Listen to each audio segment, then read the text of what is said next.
12 साल का छोटू अपने पिता सुरेश की दुकान चलाने में मदद करता था।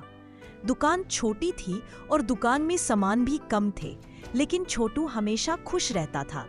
गांव के लोग बड़े दुकानदार रामलाल की दुकान से सामान खरीदते थे, क्योंकि वहां सब सामान सस्ता मिलता था। छोटू के पिता दुखी थे, क्योंकि दिन पर दिन उनकी दुकान में ग्राहक कम होते जा रहे थे। छोटू की यह सोच थी कि भले हमारे पास पैसे कम हैं, पर हम अगर ईमानदारी से दुकान चलाएं तो बेशक ग्राहक का दिल जीत सकते हैं। एक दिन छोटू की दुकान में एक अमीर आदमी सामान खरीदने आता है।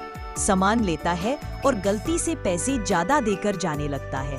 तभी छोटू उसे तुरंत बुलाकर पैसे वापस कर देता है। आदमी खुश होकर छोटू की तारीफ करता है। आदमी गांव में सबको बताता है कि छोटू और उसके पिता कितने ईमानदार हैं। धीरे धीरे लोग फिर से उनकी दुकान पर आने लगते हैं। रामलाल गुस्सा हो जाता है और अपनी दुकान की सामान और भी सस्ती कर देता है। छोटू के पिता ये सब देखकर फिर से परेशान हो जाते हैं।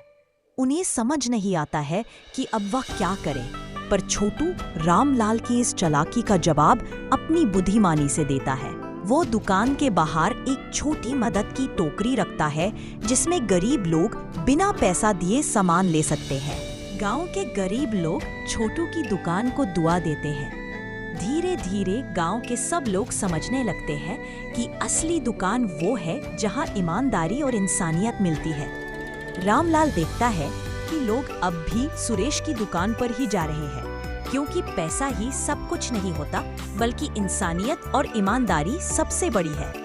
छोटू के पिता खुश होते हैं और कहते हैं, बेटा, तूने हमें सिखाया कि ईमानदारी और प्यार सबसे बड़ी दौलत है। तो बच्चों, हमें इस कहानी से ये सीख मिलती है कि झूठ और ठगी वाले कमाए पैसे से आप कभी खुश नहीं रह सकते।